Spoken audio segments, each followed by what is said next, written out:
Okay, so today we will start with a new uh, topic, which is how to use objects as parameters. Now we have been using methods. Yes, we know how to write methods, how to declare methods. So first is the method declaration. Yes. So in method declaration, what do we write? Say for example, we have the return type of the method. Okay, it can be any return type.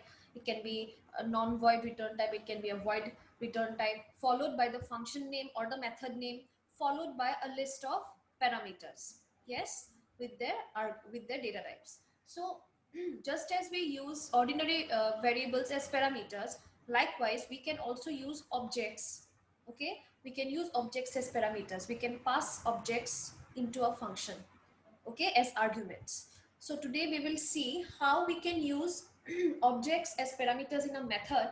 Okay, so first we will look at this, and then in the second half we will look at how we can return objects from a method.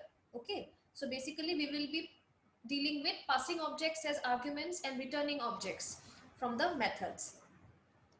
So we'll look at each one by one. Okay, so first here we have an example. If you can see, let me just show you directly in the wait, yeah, okay, this is the program.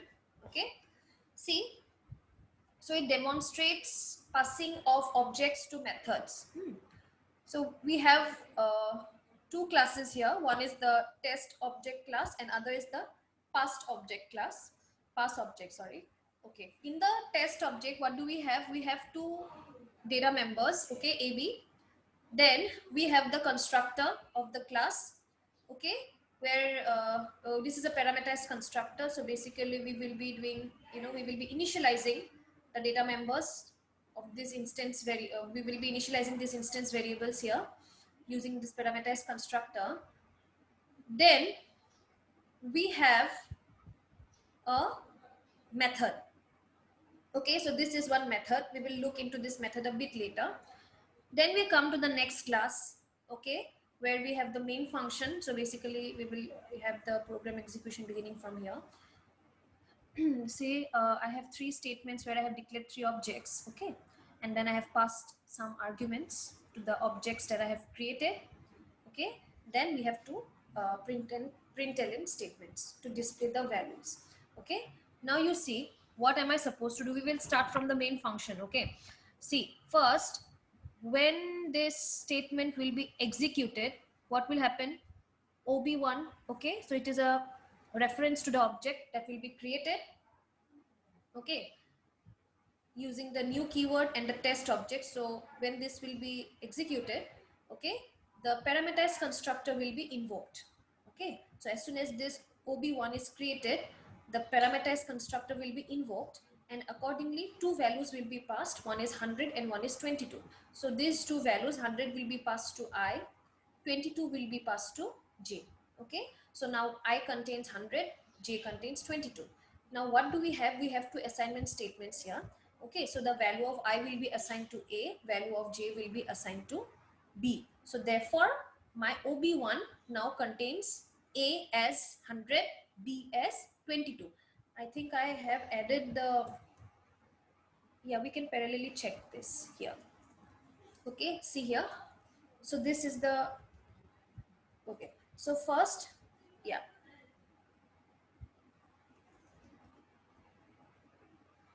look at here. So when that, for this is for the first object. Okay, this is for OB1. Okay, so A is 100, B is 22, and OB1 is the variable referring to the object. Fine. Then what do we have next? We have another two statements for object creation. One is for OB2 and the next is for OB3. Okay, so again the parameterized constructor will be called. So we will be passing values. Again, for the second object we will be passing the same values as in case of the first object, and finally for the third we will be passing two different values. It is -1, -1. Okay, so accordingly each of these objects will be initialized as soon as they are created, just as in this case, as you can see in this diagram. Okay, so like this the object will be created, okay, with these values initialized. Okay, with these variables initialized by the values. Next, what do we have? See, this statement will be executed next. Yes. So this is a output statement. What do we have here? OB1 equal to OB2. So here basically this program will be comparing. We will be comparing two objects using this program. Okay, we will be comparing. So this is the equality operator. This is the equality operator which is used for comparing to the left expression with the right expression. Yes. So here we will be comparing. In the first, we will be comparing object 1 with object 2. So this will be displayed as it has been written because it is inside double quotes. Then what do we have? You see, this is a function call. Okay, ob1 dot equal to ob2. So first you look at this equal to. What is this? This is the function call to this function equal to. Okay, so this is a function call. Fine. Then we have the argument. What do we have here? ob2. So we will be passing the parameter. We will be passing the object 2. Okay, as an argument here. See, we are comparing two objects. Okay, so what we will do is we have called this. We have invoked the method equal to using object 1. Okay, so using object 1 we will be invoking this particular method. And which argument have we passed? We have passed object 2 as the argument. Okay, so as soon as ob2 is passed, okay, so here you see initially what do we have here? Look at the function method declaration statement. We have data type as boolean because this function will be returning boolean values. Either it will be returning a true value or it will be returning a false value.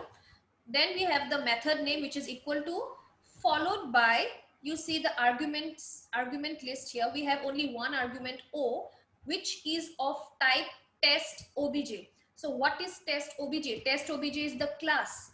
Okay, so objects are nothing but variables of the class type.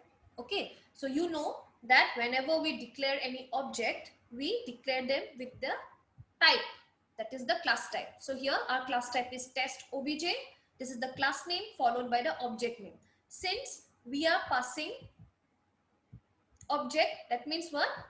You need to have an object declaration. You have to create an object here. Okay, so this will be an object. O is an object here, and you are passing the ob2 object to this function. Fine.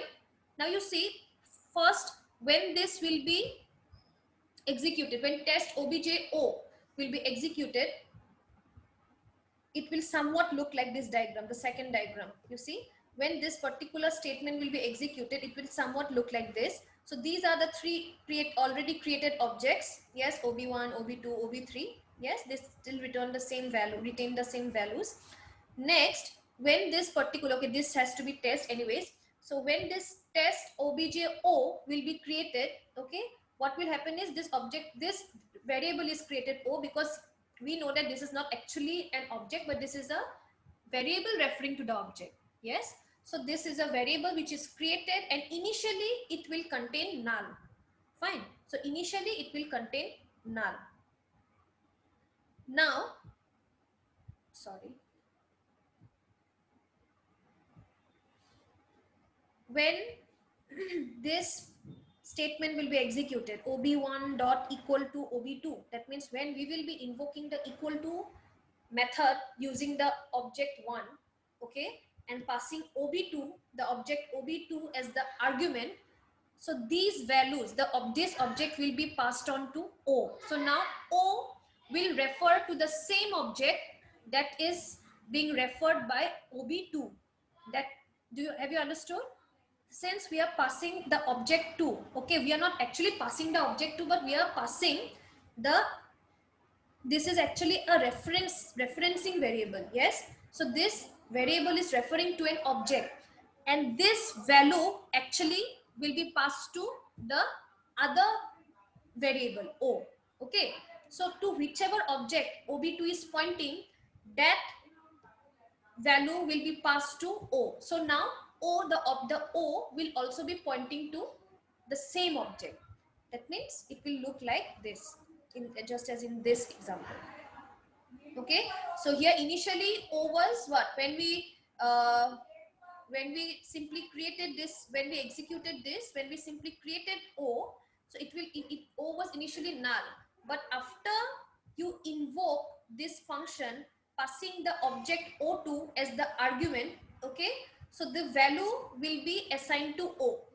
Okay, so this value will be copied to O. So now O will also be referring to the same object that was being referred by object 2. Therefore, we have this picture here. Okay, so O is also now referring to the same object. So the whichever address OB2 was holding, that address has been assigned, address has been copied to O also, so that O can point to the same object as pointed by OB2. Fine. Now you see, we will be comparing object 1 with object 2. So here basically we are to compare the two objects, object 1 and object 2. So look at here, what do we have inside? If. Okay, so since we have invoked this method using the object 1, okay, so that is why here if you see, just look at here, just look at the condition statement here. If O dot A equal to A, so that means O dot A means I am talking about the object 2's A, okay, and this is object 2's B, because object 2 and O are referring to the OB2 and O are referring to the same object. Okay, so and since now O points to the same object as pointed by OB2, so therefore OA and OB means these these values. Okay, so OA is 100 and OB is 22. Okay, so we will be comparing these two values. So O dot A means 100, O dot B means 22. Okay, and we are checking these values against these values of A and B. That means this is for object 1. Okay, so since object 1 is directly invoking this method, so we need not, you know, access it using the dot operator. We can directly write A and B. So here A means clearly it is object 1's data member A and data member B. Okay, so A and B are for object 1 and O dot A and O dot B are for the second object, okay, that we have passed as argument, that is object 2. Fine. So now we will be comparing both the values, okay, both the objects based on the corresponding values. If the values are found to be equal, then we will return a true, okay, else we will return a false. That is why we have, since we are returning Boolean values, that is why the data type is Boolean given here. Okay, so that is what it is. Since we have seen already that in this case, when you will be comparing object 1 with object 2, okay, the values will be the same, as you can see here, that therefore this will return a 2, the function will return a true. Okay, so therefore it will simply return object 1 equal to object 2. Yes, true. If in case, okay, in case of the second statement, what do we have here? We are comparing the first object with the third object. Now it is the same thing, so we will be invoking the equal to method with object 1. Okay, using OB1 we will be invoking this. Okay, so the same values for A is 100 and B is 22, but we are passing the object 3 as the argument here.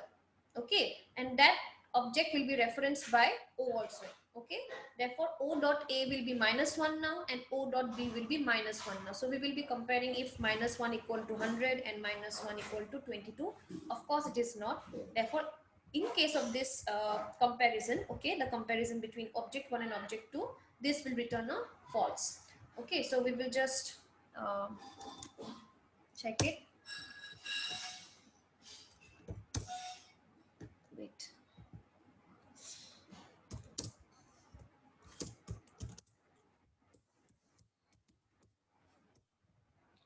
So what do I have as the,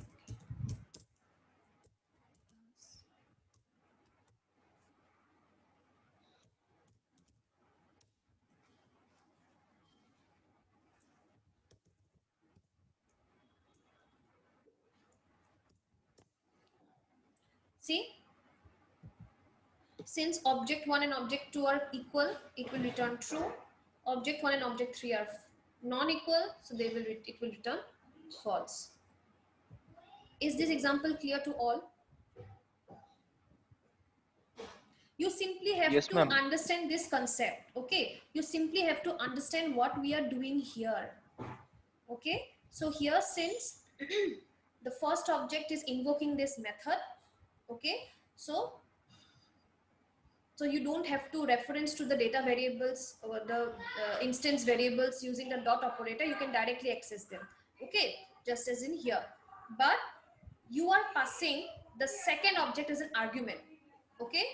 So here O will be representing that particular object that has been passed, okay. So to whichever object OB2 was pointing, in this case O will be pointing to that, and in this for this particular part, O will be pointing to the same object that was being pointed by OB3, and accordingly here we will be comparing between the values, okay.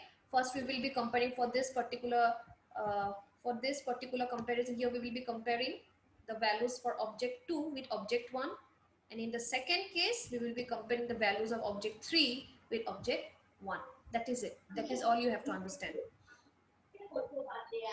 Is it clear? Yes, ma'am. Okay. Okay. We have another example. Please mute yourself.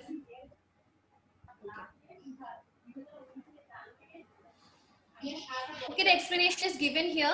I'll be sharing this note anyways in Google Classroom, so you can go through the explanation. Okay, it has been given here already. Okay, next we will be looking at how a constructor takes an object of its class as a parameter. Okay, so here we will be looking at a constructor which will be using its own object, okay, the same class's object as the parameter. So this is one example. I have given it in here as well, I guess. Yeah.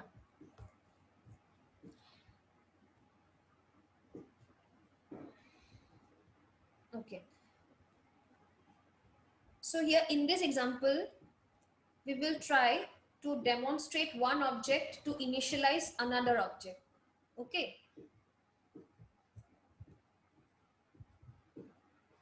So we will be passing an object to a constructor here.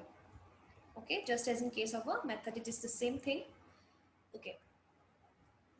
So here we have again two classes. One is box 7 and the other is box test 7.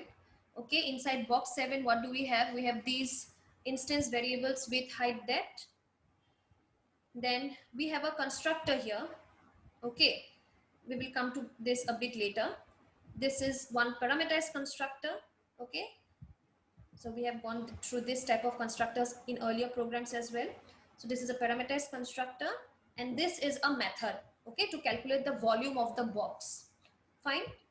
In the next class, that is box test 7, we have you see, we have the main function inside which we have declared two objects. Okay, one is my box and the other is my clone. So first we will look at the first object that we will be creating and initializing, okay, using the parameterized constructor. So see, my box is the new object which is created, and it will invoke on its creation.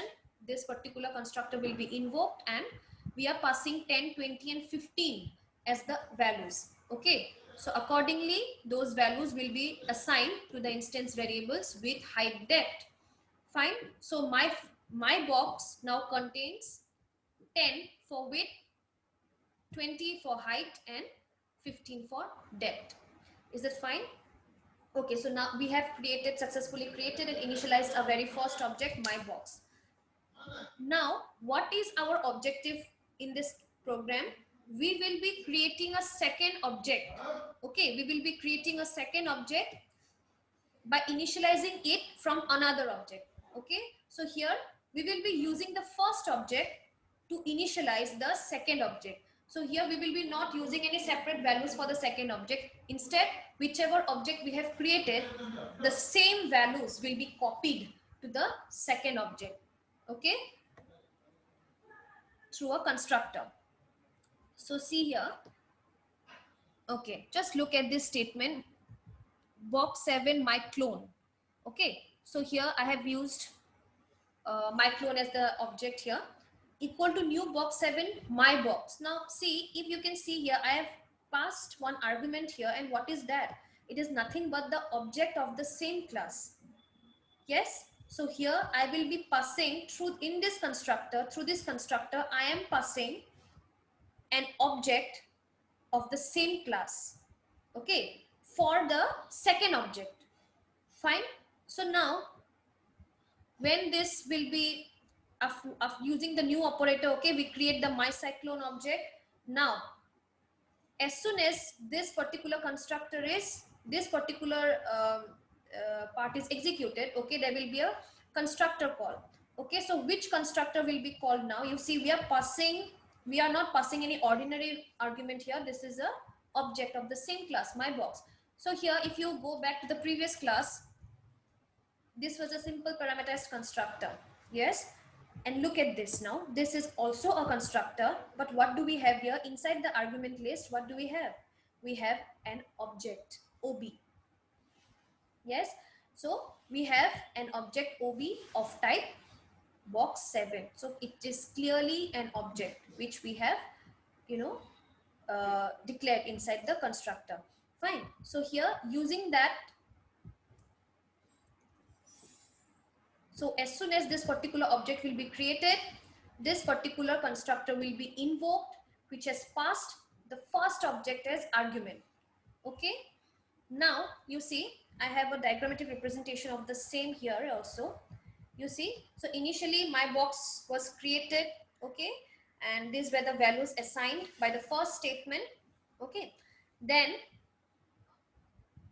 we created this, the second object, which is, okay, so when this will be executed, okay, when this will be invoked, OB will be created, and this will be made to point to the same object that is being referred by my clone. Okay, so the same object that my clone is referring to, my box, sorry, the same object my box is referring to, the same object OB will also be referring to. Okay, so in this example, if you see here, OB is also made to refer to the same object which is created, because we have passed this as argument to the constructor. Okay, and it will be taken by this particular parameter, which is also an object.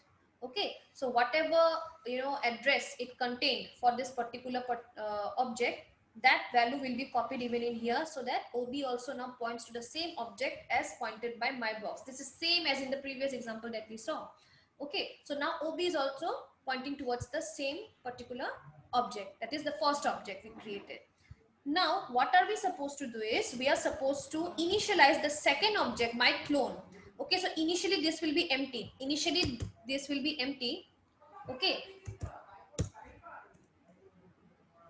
initially this will be empty. And what are we supposed to do? We are supposed to initialize this newly created object using the first object. Okay, so let's look at the statements given inside. See, so once we successfully refer to the first object using OB, now you see, look at the assignment statements. These are simple assignment statements. What are we doing?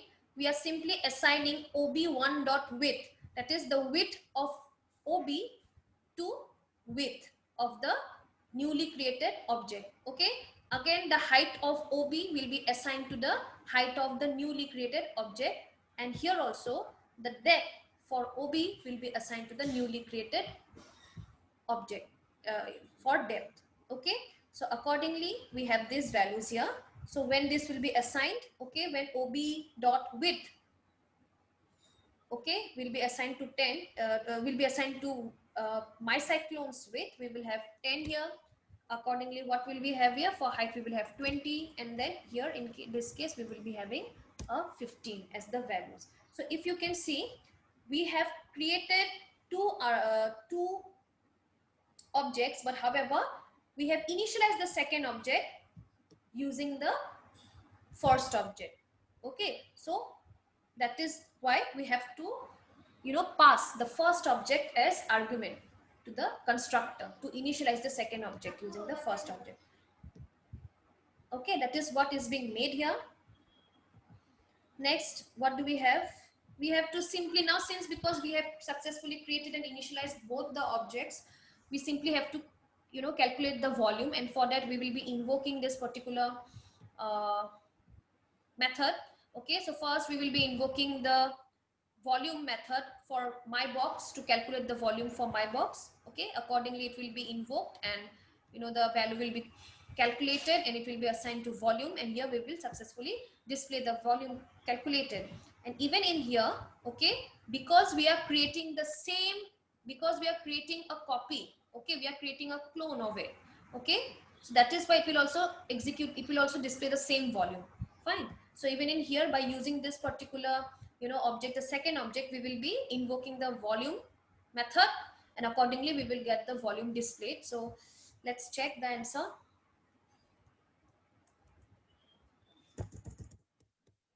What do we have here? Box test7.java.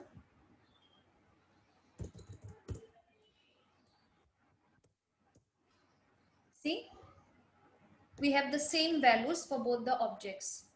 Yes, so that was the basic objective here, to create one object and then to use its values to initialize the second object that we have created. Okay, via a constructor. So this is the same as a method, just as we pass arguments, okay, just as we use objects as arguments in method, similarly we can use objects as arguments in constructors also. It is the same thing. Is this example clear to all?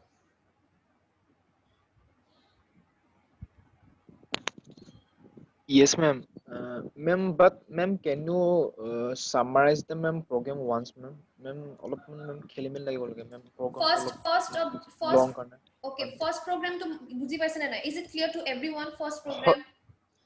Yes, ma'am. See, Yes, the first program, what did we do? We had to compare between two objects. Okay, so just as we compare between two values, yes, you know to compare between two values, whether a is equal to b. Okay, so likewise we will be now comparing between two objects. Okay, so that is why we have to pass objects as arguments to a method. Okay, that is what we did here. So we took three objects and we compared between any two objects. We picked two objects and we compared between them. Okay, and since we are to pass object as argument, that is why we have one method for that, where we have the object as an argument here, and accordingly to invoke this we have written this particular statement. Okay, so that was what this program was all about. Okay, to compare between two objects by passing object as argument in a method. Here also we are passing object as argument in a constructor, and constructor and methods are the same thing. In methods we will do some calculation. In constructor, what do? We simply do initialization, that we know. Yes, so it is obvious that if you are passing any object through a constructor, it means what? You will be initializing some object, okay, with the help of the object that you have passed as argument. What do constructors do? Constructors will only do initialization. It will only initialize the newly created object. Yes, so here, yes, ma'am. when you will be passing an object to a constructor, it will clearly mean that even if you don't have any idea about what we are doing in this program, but if you understand what a constructor is, you can simply say that because we are passing an argument, definitely we will be doing some initialization inside the constructor. And what type of initialization will we do? It has to be initializing the object that we have newly created with the object that we have passed as an argument. Okay, so here we have passed one object as an argument. I think you have understood this statement. A2 statement to clear hoise again.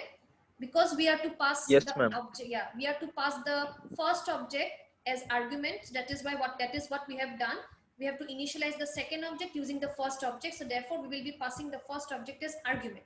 Okay, now this is also a parameterized constructor. This is also a parameterized constructor, but how are these two constructors different? These are ordinary parameters and this is an object that we have passed. So here we have passed the first object that we created. Okay, so now OB will also be referring to the same object that my box is referring to. Fine. You saw it in here. So OB is also referring to the same object that my box is referring to. Then you see yata ki hobo. For this, since we are to, you know that we have to initialize the second object. Okay, so what will we do? We will simply write the assignment statements. Initializing means what? You have to assign some values to the instance variables of the class. Yes, so likewise, so you have to be clear where to which object you are assigning values and from which object. So we are assigning values from the first object that we created. Okay, so how will you know access those members? By using the dot operator. Yes, ob.depth, ob.height, ob.width. Okay, and where are we assigning these values? To the second object's variables. It is to width, height and depth. That is what, this is simple assignment. In case of method and in case of constructors, we are doing the same thing. It is simply that in method we done some comparison, we will be performing some tasks, and based on that requirement we might pass one object also, we might pass two objects also, it depends. Okay, in this case, okay, in case of constructor we do the same thing. We can pass one object, we can pass two objects, it is the same thing, but however difference is we will simply do initialization here. So we only have assignment statements inside, we are not performing any other task. Okay, so we will simply have assignment statements here. So that is what we have done it. Is it clear? Yes, ma'am. The rest, okay, we don't call this to be a data type, we call this to be a return type. Why return type? Because the function will be returning some values. Okay, so whatever value the function is returning, this return type must be of the same type. Is that fine? You cannot have boolean as a return type here and you are returning some integer value. No, you cannot do that, because this return type is referring to this particular value that you are returning from the function.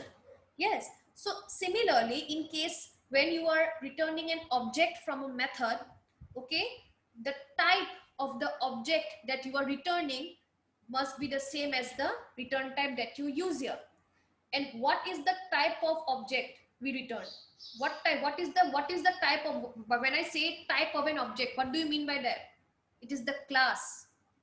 Objects are of only one type, that is the class. Okay, class is a data type for the object. An object is a variable that we declare using class. Please be clear with this. There's no other way. There's no other idea. Okay, class is a data type, object is a variable, just as in here. Just as you use int a, similarly test object ob1. So objects are of type class, okay, and we